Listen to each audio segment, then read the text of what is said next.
You know what it's like on those wintry occasions when England's in the grip of snow? A Pathé camera crew is out battling with the elements, and they're thinking of that magic carpet we use so often to whisk you away as you sit in your cinema seats from Cleopatra's Needle to just such another obelisk standing in Egypt's sun where the origins of our culture were carved out. The sun god's temple at Luxor, built by 1,000,000 men as generation after generation of haughty pharaohs staked out their claim to immortality. See how the most arrogant of them, the great Ramesses, rated Nefertari, his beloved queen, with his enormous self.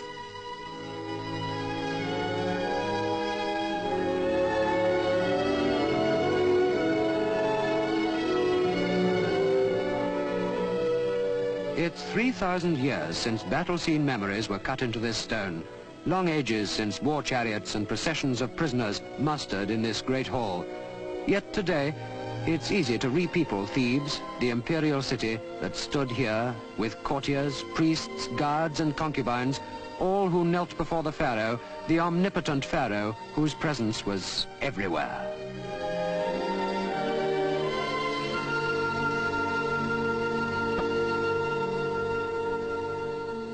Thebes, with its temples, markets, workshops, harbors, palaces, was as big as Birmingham, the true wonder of the ancient world that they're still digging out of the rubble and dust of time.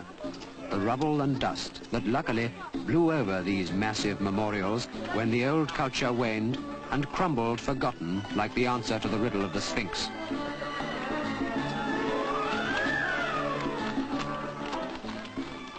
Thank whatever god you serve for the rubble and dust of centuries that hid these treasures of antiquity from vandals and thieves. Early Christians defaced every statue they came across for its blasphemy. Ghouls trod pottery inscriptions under heel as they looted the tombs. Those dust drift coverings alone have left Egypt so rich in the relics of our early yesterdays that scholars can still join visitors in learning staggering facts here at Karnak, the most colossal temple ever built in the history of the human race.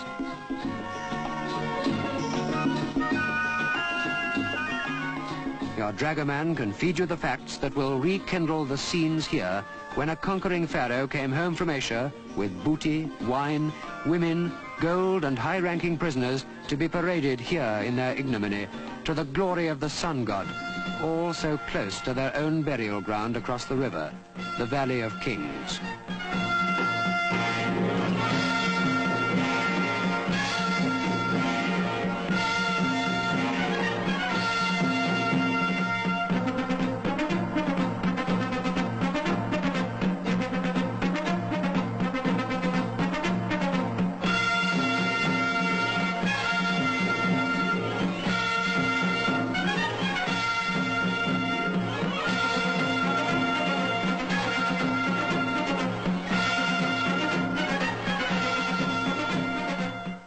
When there were 1,000,000 people living in this ancient 100-gated city, nobles in palaces, craftsmen and laborers in huts of mud, this was the hyper-style hall of wonders that all of them knew. Craftsmen with jeweled bronze instruments cut and garnished its 134 columns. The grand viziers, the priests, the charioteers and courtiers gathered with their sons and their smart, modern-looking daughters. Their wives, who had great status and surprising freedom, paraded here when their lord the pharaoh held court and caused his campaign successes to be recorded in hieroglyphics.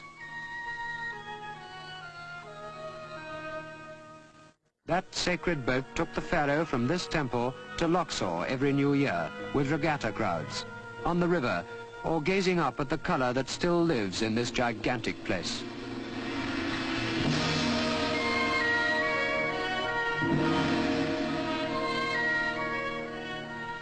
Those columns, with the carvings and the frescoes all round them, have surrendered the secret of the hieroglyphics.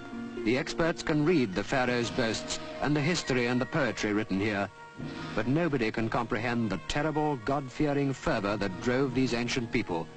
No one can begin to see a glimmer of meaning in a religion where snakes and cats and crocodiles are worshipped, where the virgin goddess Sashmet, with the head of a lion and the body of a human, strikes fear into the human heart, but for guidance leaves a blank.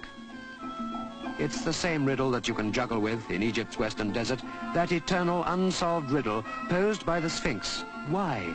For what reason? Perhaps these Bedouin horsemen knew the answer, and incredibly, they're alive today.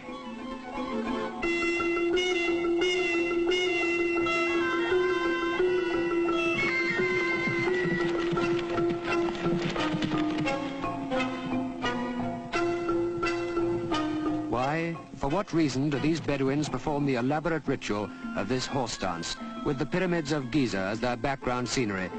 It all seems simple, primitive, inevitable, and though the reason escapes you, it all seems unutterably right.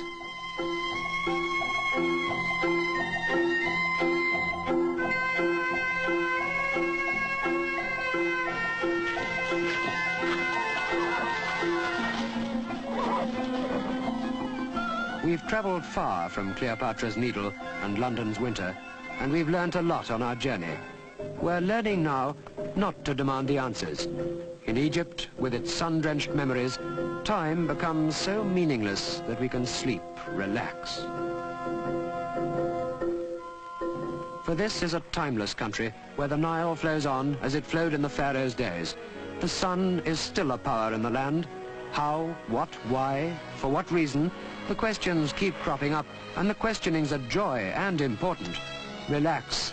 The answers themselves don't matter anymore.